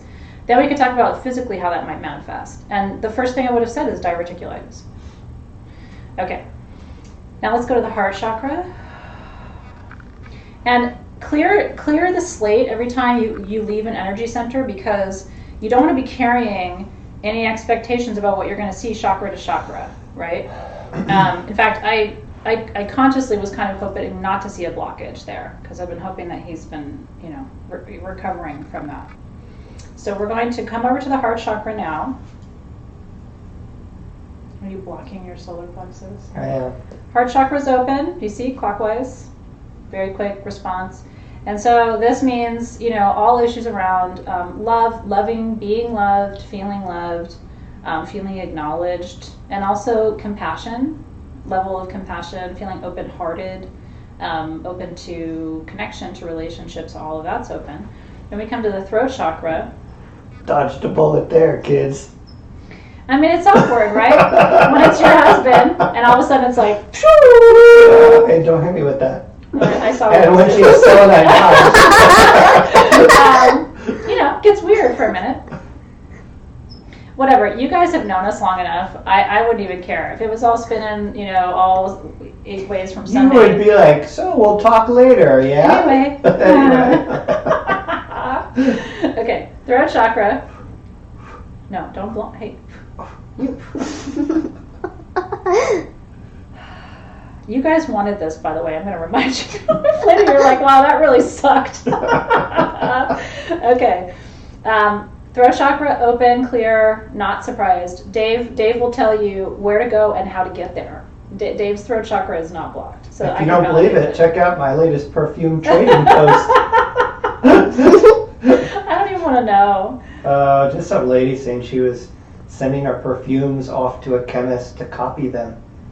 And she just placed her order, and she's like, and so I hope this time you put the free gift in there. And I was like, actually, I just refunded your order, and have a good day. See, no throat chakra issues. Very clear. good. Okay. Third eye, let's see what's going on up here. So third eye, remember, so again, throat chakra is, because some of you don't know, is communication, authenticity, expression. Third eye chakra, which is right here between the eyebrows. Don't get him trapped in there. He's blocked. What's that mean? By the way, I don't like the needle like right above my eyes here. That's kind Okay, of well, let's be kind and gentle here, because I have to be in your field to be able to do this. So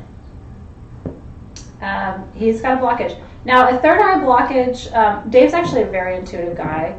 So a blockage here can be subconsciously not wanting to see, not wanting to know, or not trusting your intuition too. Can be another way that we see a blockage at the third eye manifest. You sometimes see this in people who will say, well, I'm not psychic, I can't feel my guides, I can't see my guides.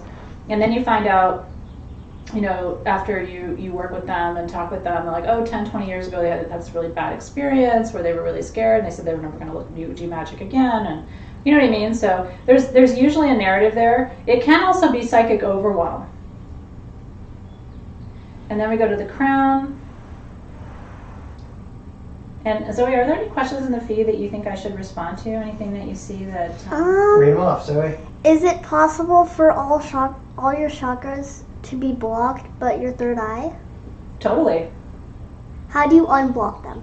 So we'll talk about that in just a second. So he's clear up here at the crown chakra. You can see that moving, I think. Can you guys see? Yeah, you can see. So crown chakra, your connection to God, your faith, your capacity to trust, your ability to surrender to the universe is up here at the crown chakra. And so up here can look like despair. If people are in a real deep state of active depression, you will find a blockage a lot of times at the crown chakra. It's loss of faith, loss of confidence, loss of trust, the inability to surrender to the universe, trying to exert control, like playing God, you know what I mean? Like somebody who's trying to control their dynamics or their circumstances, that's something that you would see as well. Can you tell me what time it is, Zoe, so I don't go too far over? It's 5:57. Okay, great. We're right on time. So when you find, this is why I made the chakra sets for you guys. I had Alexis put these in the class tools section too, because just in case you didn't get the chakra set. I like to keep a stone for each one of the chakras on the table when I'm doing this. And take one of the stones for each of the places he has a block, which is third eye, and I'm going to put a stone on your solar plexus. Move your hands, please, sir. Remember, you came here wanting to have this experience. Actually, So- that's not exactly how this went down. Let's be God. open. No, honestly, you're not going to, I mean, it's very rare that you would have an experience like this. Usually people are in this, like, blissed out, because you're playing music, right? I mean, I'm teaching you right now. And Hey, where's my music? Yeah, you don't have, because I can't talk to them and have music on, but usually there's music, you're diffusing beautiful scents, you've got a willing and you know, eager participant, right, who's sought these services from you, so they're grateful for them. And After this, I think I gotta okay, see them. close your eyes. Okay. Close your mouth. Close your orifices. Okay, so what I like to do where I find the blockages is place a crystal on each of those chakras. And what I would do if we were in a full client setting, I would probably put a piece of copper in each one of his hands. What that does is it forms a triangle, okay, of energy between his hands, which are natural conductors of energy, and the chakra that's being worked on. So if I had a stone under his root chakra, it would be a triangle pointing down. If I had a stone here at his sacral chakra, it would be just a gentle sloping triangle up, and then the triangle becomes more pointed with each chakra that you move up. Does that make sense? And so it becomes this little vortex of energy that you build, and letting the client sit there. You can also do more extensive gridding. You could start to lay selenite bars between his hands and the crystals across the chakras to actually articulate those triangle lines. Yes, Barbara. What stone is on my eyebrow? So you have indigo agate Oh, cool. on your third eye. Other good stones for the third eye are sapphire, azurite, Why'd you get cheap on me? sodalite. That's actually my favorite piece of indigo agate. Don't make fun of Well, you it. said sapphire, and I'm like, I got this. Well, because All right. we try to make our chakra sets affordable, but indigo agate's actually one of my favorite stones for the third eye. Okay. And then this is my, next to citrine, this is my favorite solar plexus stone, is yellow jasper. Yellow jasper is the stone of being enough, and it's really good for self-esteem and self-confidence and not feeling like you're never enough for people or places or things or experiences. So I really like that one, especially if you think that the solar plexus blockage is around, really just around confidence, pyrite's a good one to put there. If you think it's around a little bit of like worthiness or willpower, then it's good to use the yellow jasper. So you can kind of toggle which stones you use, because within the solar plexus stones, they all kind of do different things, right? Within the heart chakra, those stones all do different kinds of things. And so you can start to refine the chakra sets that you build and have very specific stones that you work with in places where the clients have very specific issues that they're facing too. So is this one like second guessing myself? So this one is about trusting your intuition, indigo agate. And then if I felt like you weren't, if your intuition was good but you weren't integrating the wisdom, I would have used sapphire, because sapphire is really good for, you're like, I'm hearing it but I'm not learning it or I'm not receiving it. That would be more of a sapphire. If you felt a complete blockage, like your intuition was not strong, I'd go azurite. If you were like, I don't see anything in my third eye, I would go azurite, because azurite's kind of the extreme stone for the third eye. Or tanzanite, which is another really good one for people who are just completely blocked or feel like they've been in some way blocked by external circumstances. Are there any other questions you think I should respond to really quick? What about golden danburite? Golden damberite, I mean, yeah, if you're going to go all out. And that actually, I have a big piece here from my collection. Maybe I'll just sit that, because he sincerely actually does need this work. So I'll work with damberite. What's nice about damberite too, especially the golden damberite, That's a cool piece. it's an extractor. So it actually releases energy from the energy center itself, especially if it's energy that's blocking the center, it will extract. Now, you can use any damberite for that. It doesn't have to be golden damberite. You can use pink damberite for that, white damberite, clear damberite for that. But golden damberite's a 1-2 punch for the solar plexus, because it's a solar plexus stone that extracts energy. Are you having fun? Well, there's a little thing in here, and I can't see if it's a little bit of tourmaline or something in there. It's, Would you guys like me to show them? that's all right. Let me see if there's any other questions while I've Super got him cool. on the table. There's a ton. There's a lot of questions. How to do on yourself. Yeah, we'll Yeah. talk about that in just a second. Where should we place each stone? On your chakras, so hopefully you got that.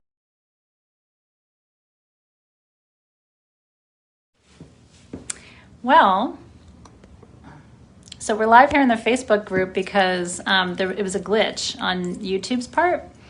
So they shut off the stream and then wouldn't let us open another stream. So anyway, I'm going to finish up our class tonight right here, and then we'll find a way to get this video collapsed with the other video and get that for you. So thank you for your patience.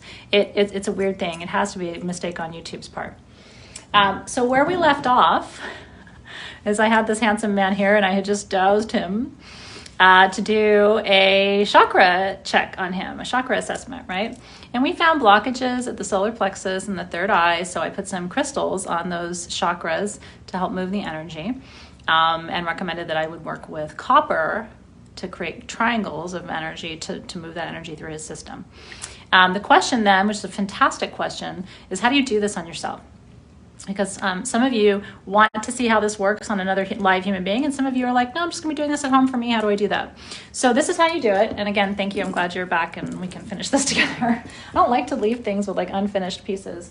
So remember that, and I think it cut off before I told you this. The key to working on yourself is this, because you can do any energy work on yourself that you can do on anybody else. But remember, your energy field is 12 inches, okay, outside of your skin.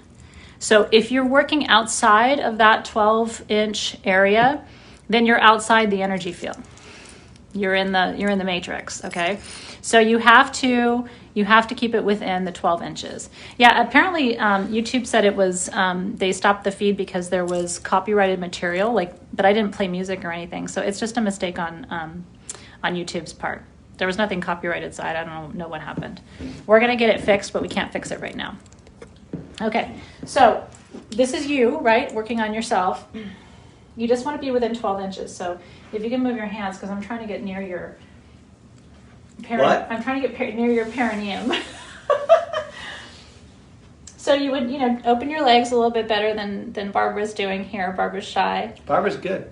Okay, and you do the same chakra analysis, but you do it vertically instead of horizontally. Does that make sense? So I'm at his root. And we're good. Okay, sit up nice and straight for me. See, I'm slouching. Well, just, you can do it, put your back into it. So now we're at his sacral. Look at that go. Good on you, Barbara. Hey, still got it. Barbara's 40, so I definitely think you still got it. Okay, and then look at that. Look at that, guys. Instantly. Do you see how it makes no difference? And can you put your chin up for me? Let me get it. Oh. Okay, we've got clarity. Whoa, it's like really spinning at the heart. Do you see that? I'm not moving it. It's pushing away from his body. Okay, and then up at the throat. Got a good throat.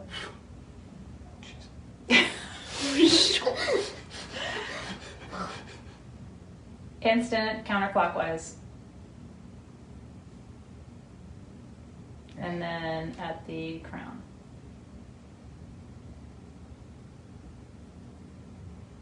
Do you need a stool? We've got good movement. No, we've got good movement. She's learning to be this. I'm on my tiptoes. Whatever. I'm small. You know what? We don't make fun of small people around here.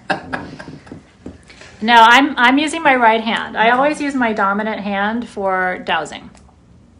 It's just how I was trained, and I've been doing it for a long time. So you can't teach an old witch new tricks. But if you like to use your non-dominant hand, I think that's fine too. So did you guys see how it was exactly the same scan?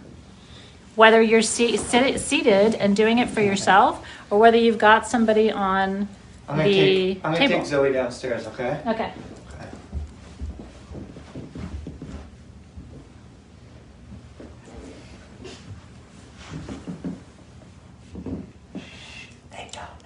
They didn't really leave. It's really creepy and weird. Let's go back upstairs. All right, after you. That was weird. Oh, she turned the camera. What are you doing? Bonnie's like, what are we doing now? I love you, Bonnie. So that was the last thing I wanted to cover for today's class. But YouTube, the view is flipped, really? I don't know. What does that mean? Can you guys see me? You turn the camera down, and so I think it auto-sensed the flip. Oh. I don't know what's happening here, you guys. I think Is that better? I think we're done here. Okay. So what do you do after you place the crystals? In most cases, Bonnie, when you've worked with your client to set an intention, prepared, set the space, cleared their aura, done the smudging and the rattling, gone through, done the whole analysis through each of the chakras, and place the crystals and let the client lay there with the crystals in place, that usually is about an hour-long session. Now, there's certainly more you could do if you wanted to make this into a 2-hour session. You could incorporate some breath work on the table, okay? You could work with your tuning fork to move energy through the system as well. You could work with a singing bowl or honestly any of your sound tools or vibrational tools to make it a longer treatment. You could, if you really wanted to move energy through the chakras, you could take your double terminated wand, like your rose quartz wand, and do a little balancing exercise that I showed you. Remember in one of our first or second session where I showed you how to pull that energy from the above the head, the 12-inch mark, all the way to the bottom of the feet and back and forth as a balancing movement to move energy through the system. So if you wanted to expand it into a longer treatment, then you could layer on some of these other modalities. In my experience, an hour for a lot of people is what they're looking for. And for me, I mean, what's kind of nice about, and you can apply the crystals for yourself too. So once you figure out where your blockage is, that's when you lay down. So I scan myself sitting up, and then once I figure out where the blockage is, I lay down and place the crystals on myself, on my third eye or wherever I have a blockage. Usually my blockages are not third eye. In fact, I've never had a blocked third eye, but I have had blocked lower chakras. I've had blocked solar, blocked sacral, and blocked root before. So the root crystal, right under your rear end, or if you're sitting down, you sit on it. I've actually thought about making garnet discs that you would sit on, like all during the day to ground you. I haven't done it because part of me is like, what if people think that's weird? But the thought has crossed my mind.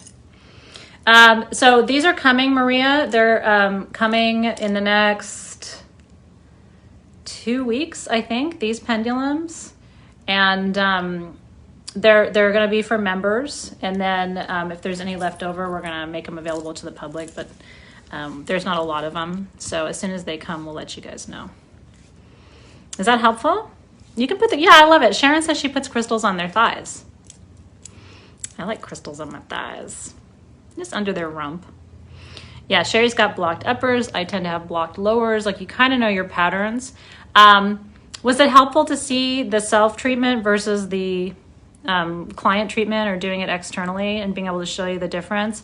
And like I said, you can adopt any healing treatment for yourself or for someone else. It's just about, figuring out how to do it. And this is how I've been doing it all these years. But I'll tell you something, you can really shift someone's awareness by working their aura and checking the chakras with the pendulum.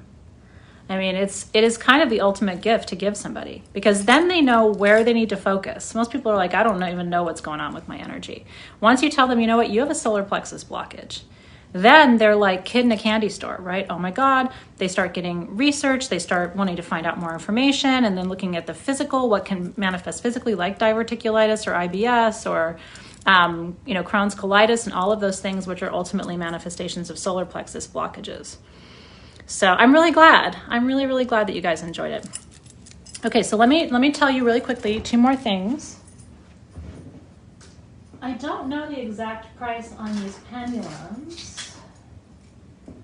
like to the dollar. These are expensive though. I think they're in the $300 range, $300 or $350, something like that. When you see them, they're super special. They're sterling silver. They're really heavy. They have the toggle. And then they were made in 3 pieces. It actually took about 2 months to have these made. So they had to make this part first, and then they had to make the quartz second, and then they had to make the sterling silver tip third, and then they had to fit them all together. So it's been this whole long, drawn-out process to get these to you. I think we have 100 of them. I'm not sure. And I think they'll be here in 2 weeks. So I will keep you posted on that. Now, this one is an enter to win for today because I gave you 20% off with your code 20Vision on all class tools. If you did shop today, and I know quite a few people did, comment on this live. And I'm going to choose a winner to receive this as a gift tomorrow.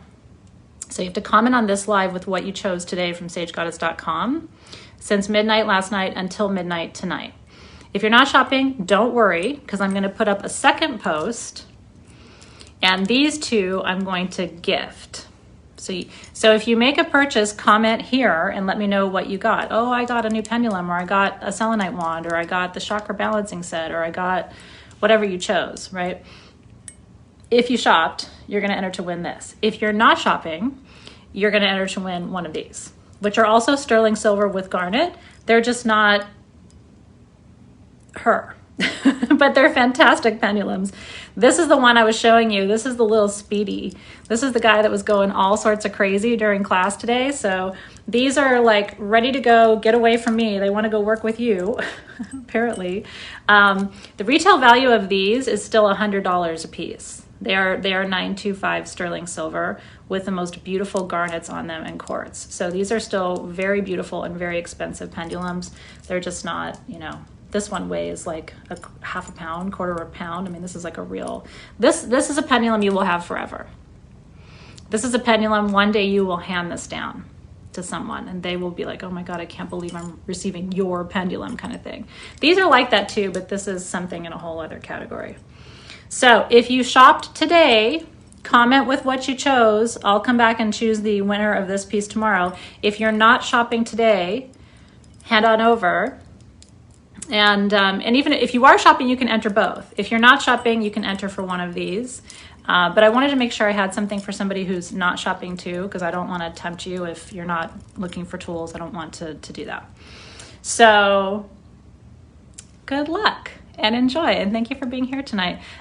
We will get the recording solved from YouTube. Like I said, they erroneously took it down and said there was trademarked or copyrighted music in there, but we weren't playing music. So it was some kind of a glitch with their algorithm.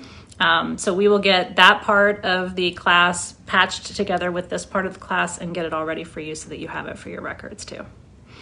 All right, you guys, have a beautiful rest of your evening. Glad you were here. I'm going to go post these in the Facebook group. Alexis and I will come back and let you know who wins tomorrow. And thank you for being here. This was one of my favorite classes that we've had. I had a lot of fun with you guys. I hope you took it seriously enough that you could learn what you needed to learn tonight. And I'll see you soon.